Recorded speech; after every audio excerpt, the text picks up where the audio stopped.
José Roberto Alves Barbosa, licenciado em Letras pela UERN, mestre em Linguística Aplicada pela UFRN e doutor em Linguística pela UFC. Atualmente atua no magistério desde 1994, inicialmente no ensino fundamental e médio, desde 1995, pela UERN.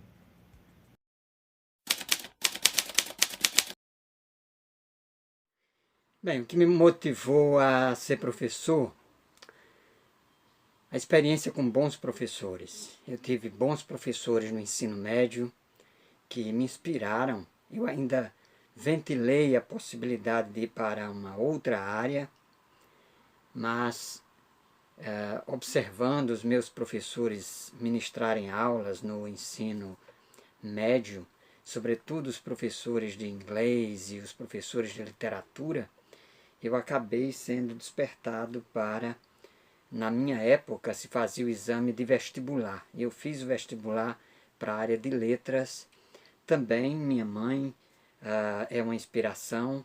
Ela se tornou professora muito cedo e eu cresci vendo minha mãe dar aulas, ministrar aulas para as crianças, e ela sempre foi uma defensora do magistério. Então, a experiência com os professores, vendo bons professores darem aula, empolgado, entusiasmado com esses professores, o exemplo da minha mãe enquanto professora, Dona Zilma, foram inspirações para que eu decidisse trilhar esse caminho do magistério.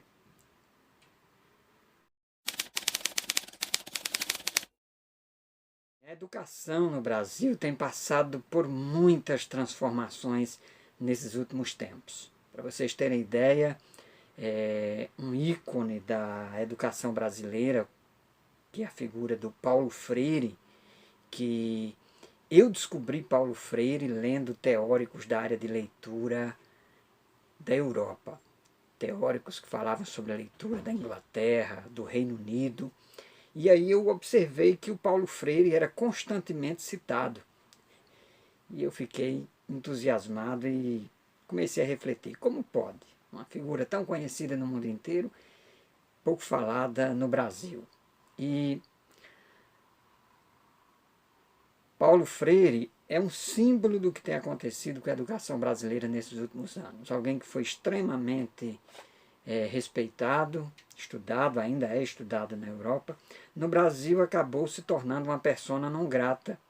Muitas pessoas não dão o devido valor, justamente porque Paulo Freire, a sua proposta educacional, porque Paulo Freire foi sobretudo um educador, é a defesa de que nós precisamos ver o ser humano na sua inteireza, na sua completude, na sua holística, e perceber o processo educacional como um processo situado, um processo contextualizado e também um processo crítico, no qual a gente possa não apenas reproduzir conhecimento, mas principalmente ter acesso a esses conhecimentos de forma crítica, sabendo de onde eles vêm, por que é que eles estão no nosso ambiente, no nosso contexto, qual a razão de ser desse conhecimento. Então, essa tendência nesses últimos anos de uma educação reprodutivista, de uma educação que se indispõe contra a reflexão,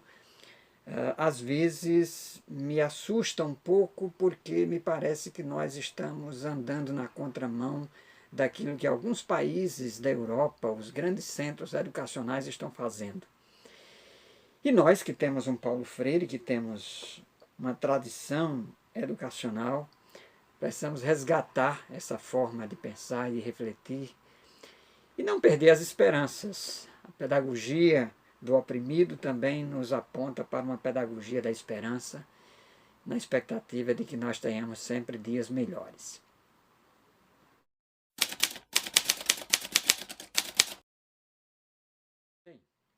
Que conselho eu daria para quem quer se iniciar pelo caminho do magistério? Para quem quer se tornar professor, educador? Primeiramente, o conselho que eu dou é que você esteja convicto daquilo que você realmente quer. É preciso que você tenha decisão, saiba dos percalços, dos desafios com os quais você irá se deparar, precisa gostar de estudar, precisa valorizar uma formação continuada, saber que precisará estudar sempre, estar sempre antenado, lendo os livros, as perspectivas educacionais, gostar dos alunos, gostar do ambiente da sala de aula, gostar de gente, de interagir, de ser contrariado às vezes, e de às vezes ter que lidar com situações adversas, de nem sempre ser compreendido, mas saber que você está fazendo parte de um processo de construção social. Eu, particularmente, me alegro muito quando encontro ex-alunos e quando encontro ex-professores. Fico emocionado de ver tanto ex-professores quanto ex-alunos, porque tenho a consciência de que nós estamos envolvidos num grande processo educacional de transformação, de mudança na vida das pessoas, e de ver que muitas pessoas podem ser mudadas e o seu destino pode ser redirecionado a partir de uma prática educativa.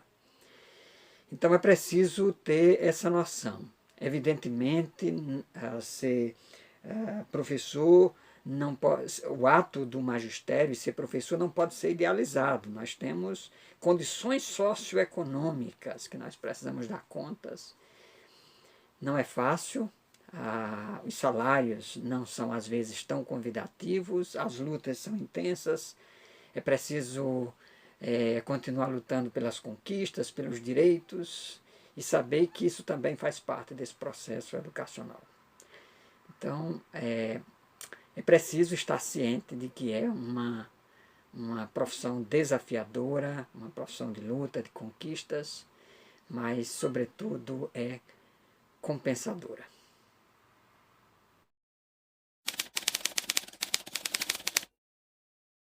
Ministrar aulas, para eu fazer menção aqui a um teórico da linguística aplicada que me inspirou muito, Almeida Filho, Antônio Carlos de Almeida Filho, dar aulas é apenas a ponta do iceberg. Então, antes de uma aula, muita coisa envolvida, há planejamentos, há percepções do que seja ensinar e aprender, abordagens de professor, de aluno, da própria escola, de projetos pedagógicos. Então a aula é apenas a ponta. Então há muita coisa envolvida, as emoções, as afetividades, as projeções, os desejos em relação à aula. Então quando eu entro na sala de aula, eu tenho sempre a percepção de que eu estou carregando comigo uma história de vida.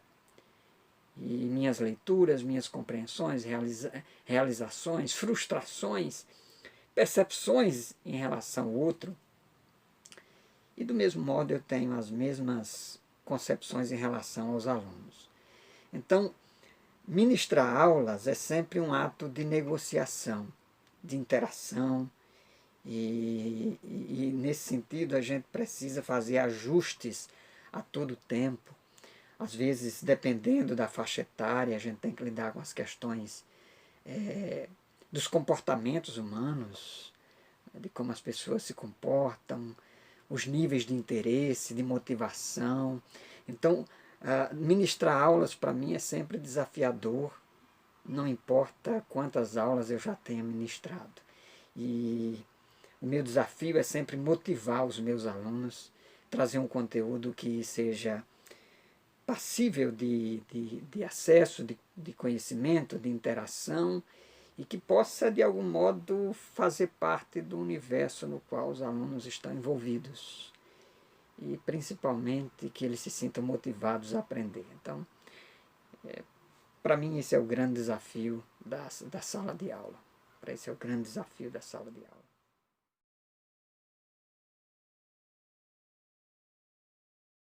Não consigo pensar numa sociedade sem professores, sem educadores, sem os mestres. Eu, particularmente, devo muito a eles. Devo muito aos meus professores desde a infância, o ensino fundamental, o ensino médio, a universidade. E mesmo aqueles professores e mestres que eu aprendi lendo a respeito deles. Os grandes filósofos, Platão, Aristóteles, Sócrates, Jesus, tantos outros rabinos, mestres, que deixaram o seu legado e que passaram por essas terras empoeiradas, deixando as suas marcas, os seus passos, para que nós fôssemos inspirados por eles. Quando eu fiz meu exame para entrar na universidade, o tema da redação foi uma frase de Guimarães Rosa: mestre não é aquele que sempre ensina, mas aquele que de repente aprende. Nós precisamos aprender sempre.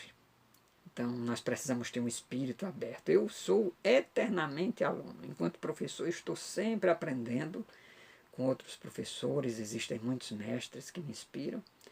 E, do mesmo modo, eu espero que por onde eu estiver passando enquanto professor, eu também esteja deixando esse legado, as marcas e a possibilidade de que as pessoas possam encontrar os seus caminhos. Porque professor também não é aquele que aponta uma direção só, ele aponta vários caminhos, várias direções, inspira, motiva. E a sociedade precisa cada vez mais de referenciais, de pessoas para motivar, para que as pessoas sigam, se inspirem, imitem. Então, a sociedade sem mestres, sem professores, sem pessoas para nos motivar, para nos inspirar, é uma sociedade muito triste, é uma sociedade deprimente. Então, a sociedade sem professor, sem mestres, sem ensinadores, é uma sociedade absolutamente sem expectativa e sem esperança. Vamos adiante. Forte abraço, professor José Roberto.